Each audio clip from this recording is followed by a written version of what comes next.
G'day guys, welcome to KTM Summer Grill. My name is Simon Chapman and we're super excited to have KTM on board for another season. This is episode 1 and we're super excited to have Shane van Gisbergen on board for the first episode recapping the 2021 Supercars Championship. Welcome Shane.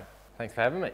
Awesome mate. Hey, let's talk about your season. It's been pretty spectacular and even before Supercars got underway, you know, back end of last year, you had the Bathurst 1000 win and you sort of carried that momentum back home when you did Battle of Jacks Ridge and the City of Auckland Rally.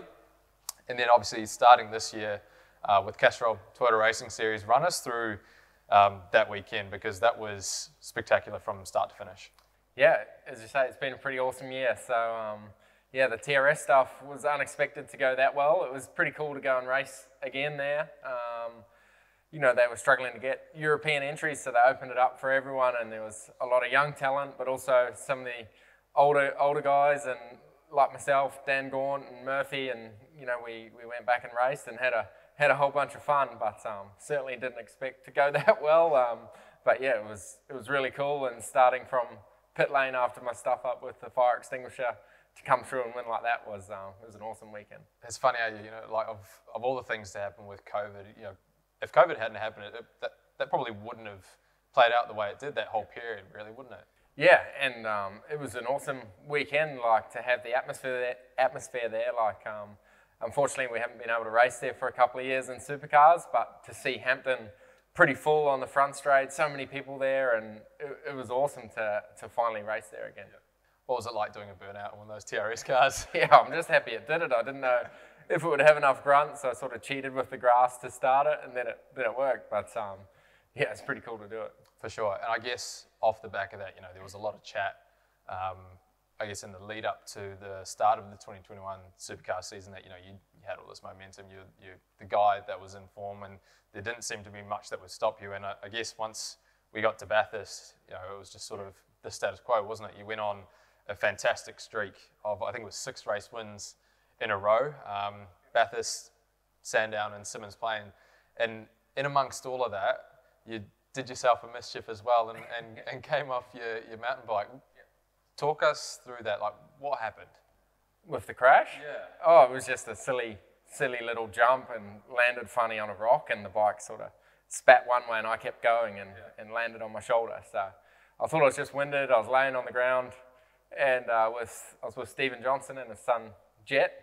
And then, yeah, I got up, thought, oh, I'm fine, and then saw my collarbone was hanging out the top, so tried to push it back down, and then it kept floating, so that wasn't very good. But yeah, the next moment, you know, calling Dad and RD as well, probably it wasn't a good couple of conversations, but yeah, it happened, got patched up that night, I think it was, got the surgery, and yeah, 2 weeks later I had to go and race. But yeah, it was a good and a bad time, I guess.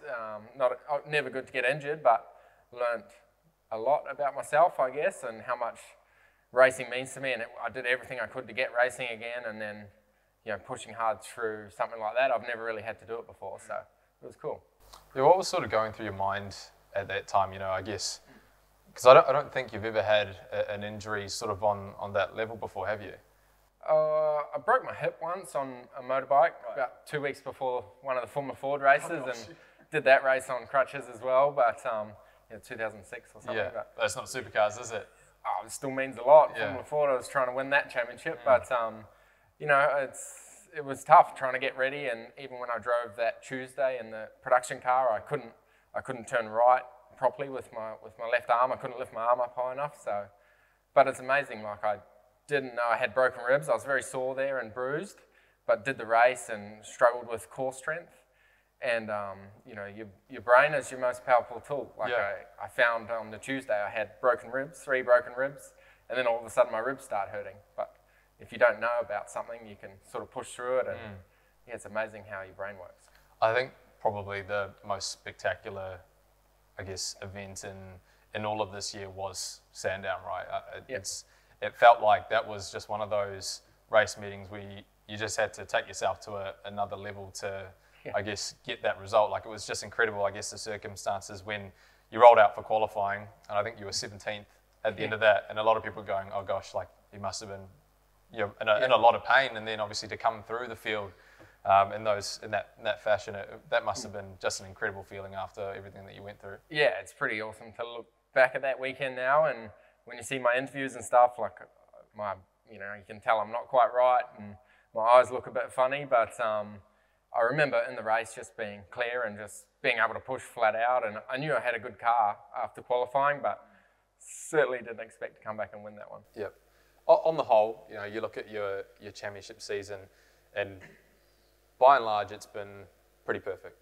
There were only sort of a couple of instances in which things sort of didn't go your way. I think, like Darwin, there was like an issue in the pit stop. Sydney, there was obviously the issue down at turn 1 in the west, and then obviously Bathurst with the tyre issue. But by and large, I think in just about every race, you were competitive and in with a shot of winning. Do you feel like this is maybe one of your most complete sort of championship campaigns to date? Well, I guess so, yeah. 2016 was obviously pretty good, and other years we've had a really good run at it. But yeah, this year we probably weren't always the fastest, but we were consistently there. Like some weeks it was, Chaz, then Cam, and then Anton later in the year. But if we weren't winning, we were always there, and that was the thing, to keep scoring points and be most consistent. That's what you have to do. On our bad days, I think we're still finishing 5th or 7th or something, and that's a good thing. So yeah, I think working with Couchy this year, we learnt a lot, and I had a lot of fun with him. We have very different personalities, but the way we work was quite similar, so I enjoyed that a lot. Yeah, well, those 3 results, the 3 blemishes, were the only times that you were outside the top 10 all season, and the stats are pretty incredible. 14 wins, 6 second place finishes, 3 thirds, and 6 poles. It's a pretty incredible sort of season on the whole. Like, was it, from your point of view, like quite satisfying? Yeah, the qualifying thing I don't like though. It means I'm not good enough at that yet. That's probably the only weakness I still have, and tried a lot of things to make that better this year, but that's probably where we lack, I think, the most, but try and fix that next year. You've, I guess, had a little bit of instability in terms of, behind the scenes with the engineering, and Couchy come in. This year you're going to have a new engineer next year. A lot of drivers like having stability, but do you feel like you've learned a lot in the last couple of years with different engineers? Yeah, definitely. You get different approaches. Obviously, the philosophy of the team engineering-wise has sort of stayed the same with the main couple of guys, and JJ and Dutto, but I think, just different approaches. Like Shippy and Couchy are very different the way they run things, but the outcome ultimately is pretty similar. So yeah, it's learning those different approaches. I don't know what Andrew Edwards is going to be like. I haven't dealt with him much yet, so it's going to be interesting to see what he brings to the team and how we work together next year. Sure. One of the episodes coming up is sort of where we talk about the guys who are probably going to be your biggest challenges next year. Being the champion, the reigning champion. There's going to be a lot of guys who will be fighting to, I guess, overcome where you guys are at. In terms of 2022, who do you sort of foresee as being the guys who are going to really bring it to you?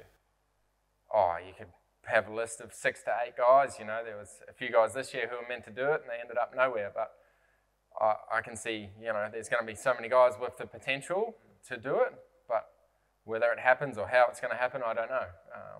Again, my focus is to be there every weekend and get the most out of ourselves and the team, and things will look after it. But yeah, I have no idea who's going to be fast. Like, that's why we go racing, to find out. That's what makes it so exciting. Oh, it's just so competitive at the moment, isn't it? There are so many guys who are certainly in the mix. One thing I wanted to sort of talk about is obviously you got a new teammate in Brock Feeney. One thing that's been interesting for me is seeing how guys like Brody Gisbergen and Will Brown have done in their first year. Will's obviously a race winner in his first season. Brody's come very close. They've been there or thereabouts. When Brock comes into Triple Eight, is the expectation that he should be competing for race wins straight away?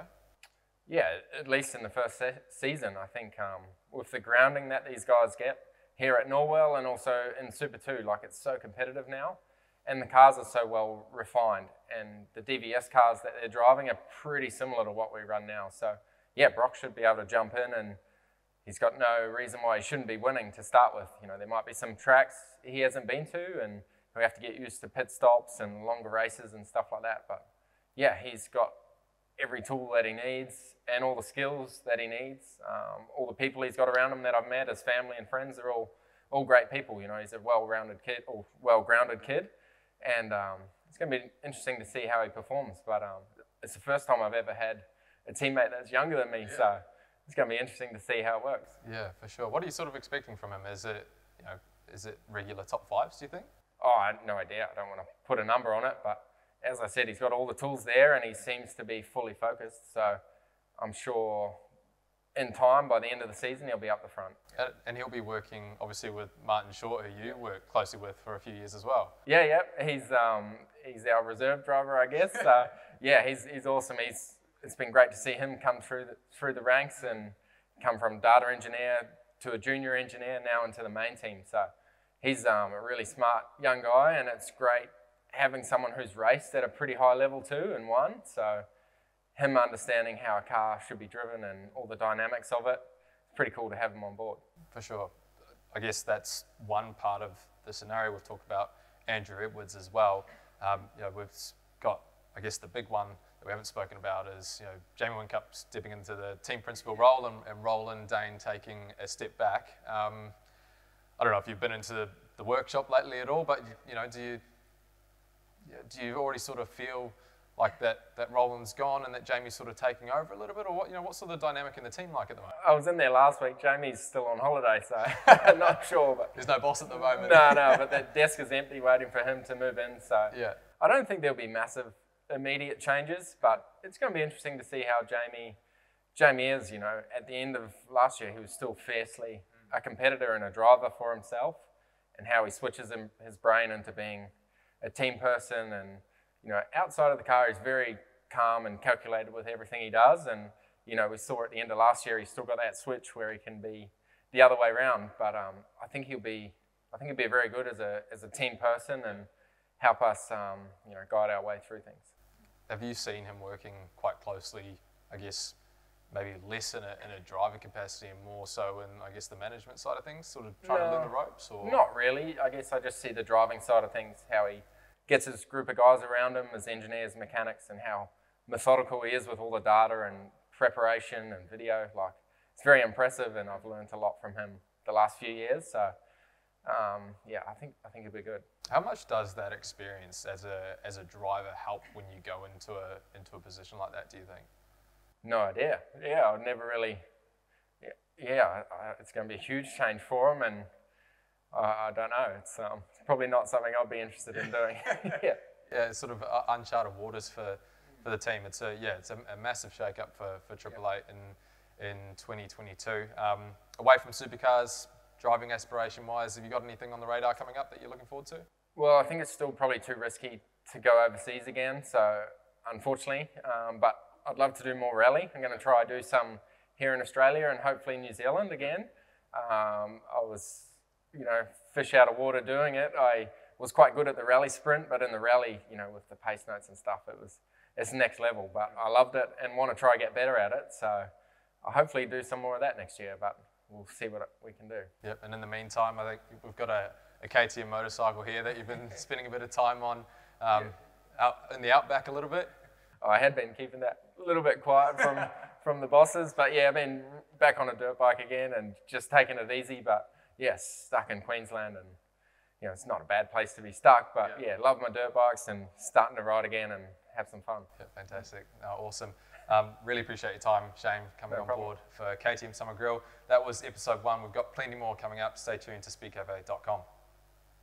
As part of this year's KTM Summer Grill, each week KTM is giving away the perfect summer beach pack, which includes an umbrella, cap, gym bag and key holder. To enter the draw, head to speedcafe.com or hit the link in the description below.